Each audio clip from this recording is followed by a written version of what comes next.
Alright folks, Mickey Rouse Banks here for the $50 hunt. We're on roll number 1. Figured I'd start filming on 1 just because I haven't seen one of these black boxes for a minute. Got a bright edge, not a white edge, just a nice bicentennial. I'll bring you back in if there's anything else in there worth keeping. Alright, roll number 2. We don't have any money. So there was nothing in that last one. This one looks promising. That is just an 81. Got some other bright edges. Let's see what we got in here. Some nice 80. Again, bright edges, not white edges. Man, look at that 72. Look at that thing. Blinging. It's got a big scratch across the face though, so not going to be keeping that guy. 96. Alright, anyways, not going to waste any more of your time on this roll. I'll bring it back in if there's anything worth keeping. Alright folks, roll number 4.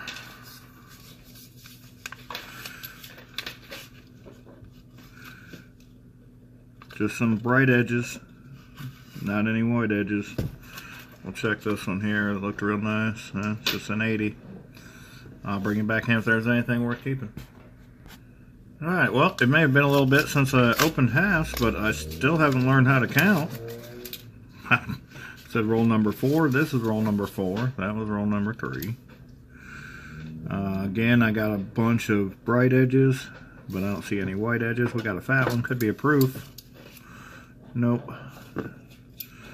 It's a nice 80. Alright, I'll bring it back in if there's anything worth keeping. Alright, folks. Well, we got our first find of the box. We've got 2014, and it's a filly. Not in too bad a shape. No rings, just a few superficial scratches. We'll take it. We'll see you guys on the next find. Alright folks, we got roll number 5. And Mini Bank Robber decided to join me because she had a 2014, that NISC, that's her birth year, so those go to her. And we might have a silver here. It's faking me out hard. Nope, it's a 71. Well, I tell you what, I gotta fix my lighting because I cannot see that clad. It sure looks silver. Let's hear it. No, it's clad. Definitely clad. Alright, I'll bring you guys back in if any of these other edges bring anything nice. Alright folks, nothing in that one. Roll number 6.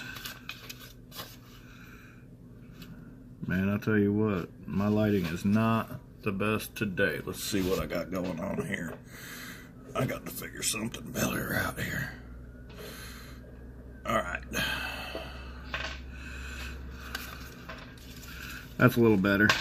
Let's see what we got. 77. Alright, nothing else here worth pulling out. I'll bring you guys back in if I got anything in the roll. Alright folks, this roll number 7 here, and this has got a pretty BU looking ender here. Just the reverse side showing, so it's probably going to be a 93. But we'll find out here in a second. See what else we can get. Yeah, I've been seeing it. I've been seeing it for all the boxes around here, all the nice AU, BU coins. But I've been seeing it everywhere else too, to be honest with you. I've been seeing some of the California guys with them. Midwest, I've seen him on his stream. He's getting a lot of the same stuff.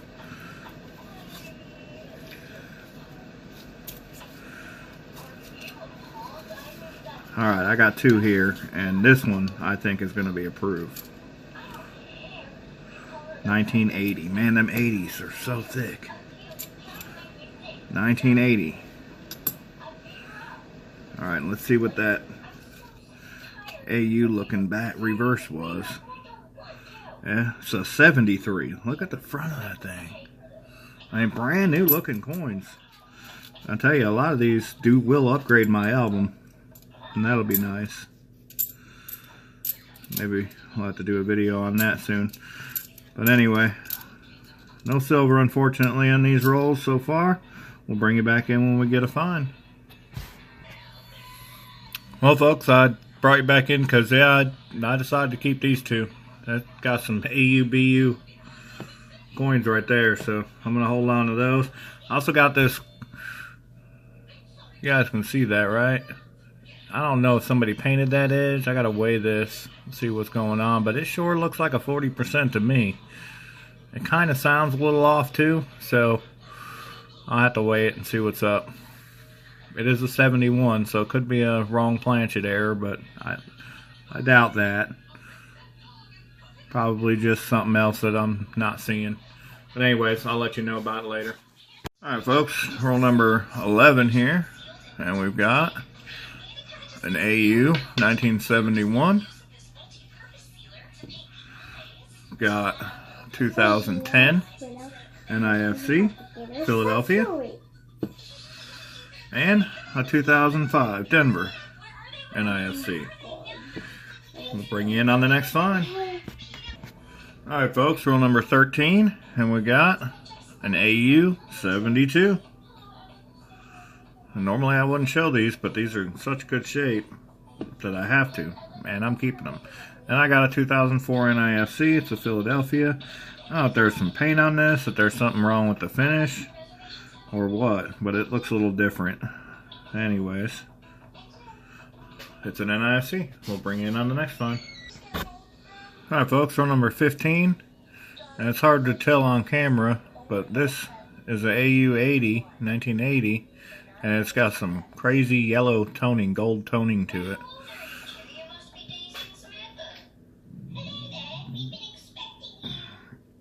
Pretty cool. And I got 2005 Denver NIFC. Bring it back in on the next find. Alright, I've got roll number 16. Got a 1978 AU, and it's kind of toned. I'm going to hold on to that and bring it back in on the next find.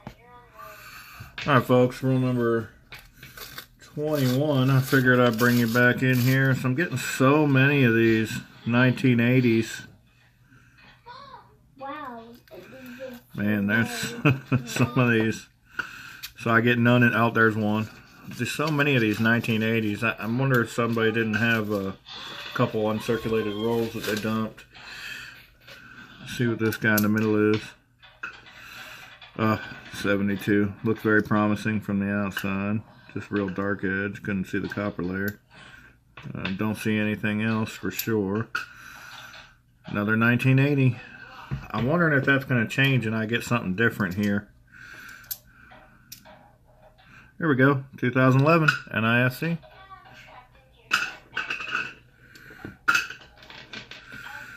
And see the other two nice edges. 85. I mean, I wonder if these will change maybe to 1987s or something crazy in the middle of this box. That one's not worth keeping, but there's another 80. There's so many of these brand new 80s. Weird. Never seen that before. Alright, I'll bring you back in on the next find. Alright folks, perfect timing. Halfway point. Roll number 26. And we've got a BU 71. This thing is blinging. I mean, blinging.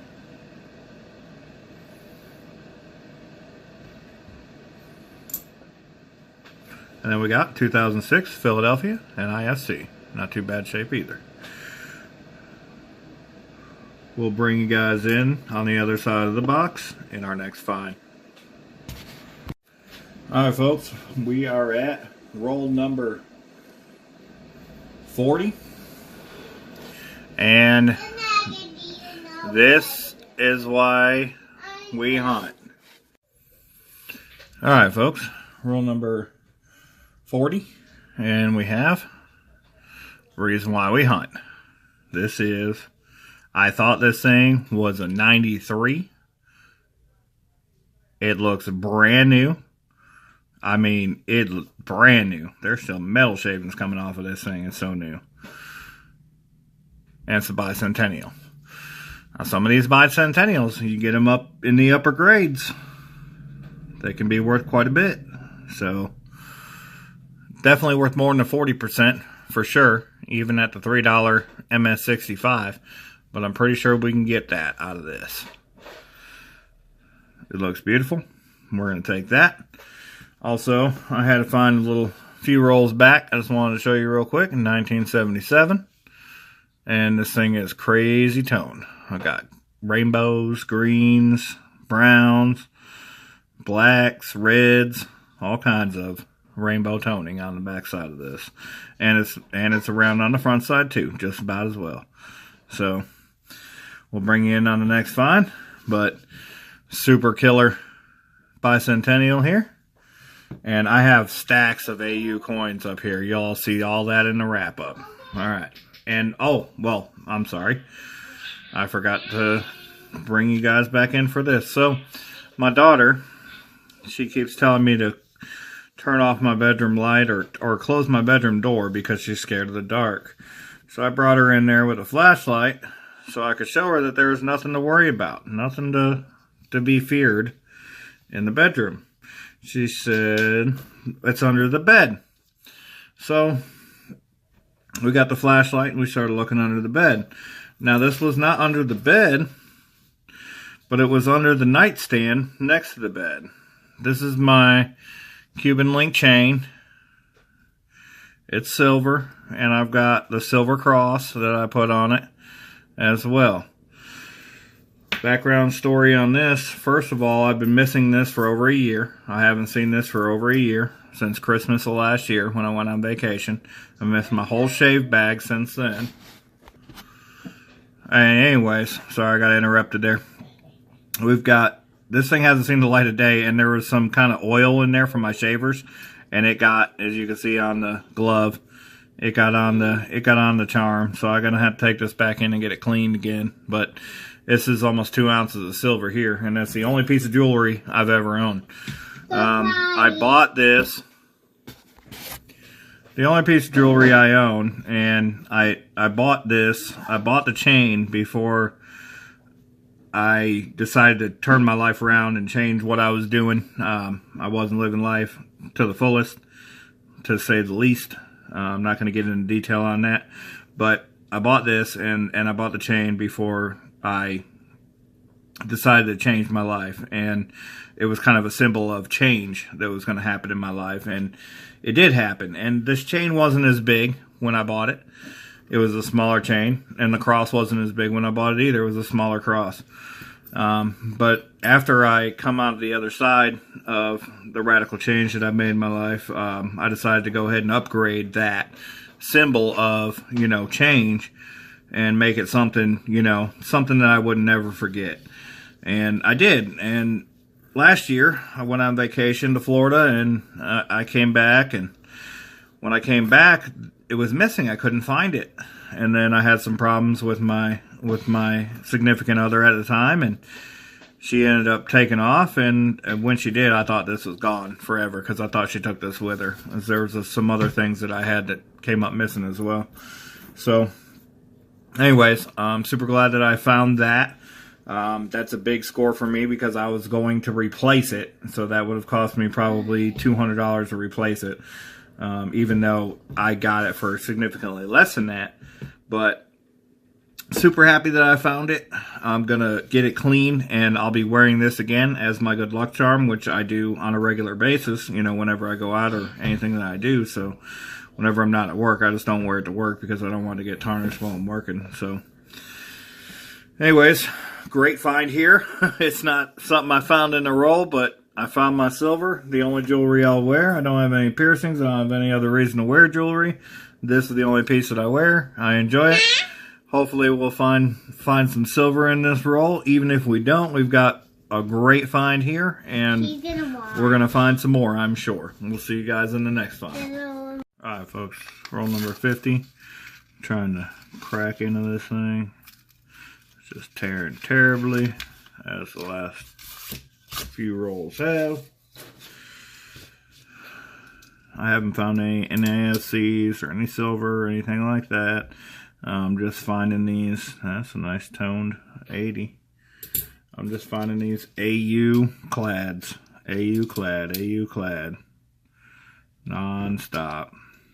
We got one here. Could be No, close. 2001D. I must have that one aside. Alright, don't see anything else here. I'll bring you guys back in on the wrap up in a second.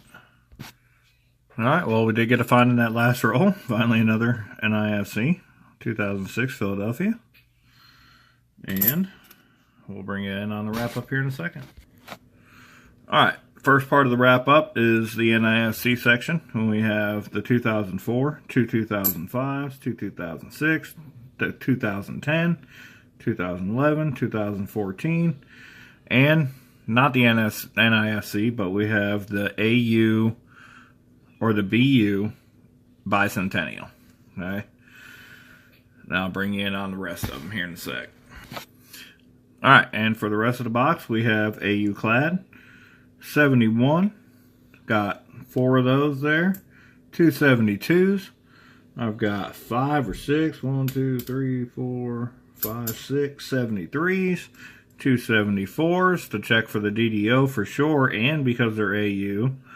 And then I have 2 full rolls of 1980s. I only brought 10 in the stack. I'm going to look through them and I'm going to pick the 20 best I can find out of there. And I'm going to keep a full roll of 1980 BUs because there was at least 3, maybe 4 total rolls dumped in this box, just alone.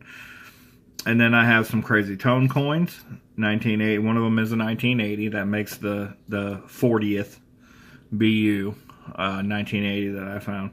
And then we have the 78 and the 77 as well, which also had the crazy back on it. Here, let's bring you all that again, just to see. Just that crazy tone back. It's nuts. I really like that one. I'm definitely keeping that one. Anyways, you know, no silver, but sometimes, you know, not silver is better than silver. So, until the next hunt, guys, Mickey Robs Banks signing off. Happy hunting, everyone. Glad I found my necklace. I'll see you guys on the next video.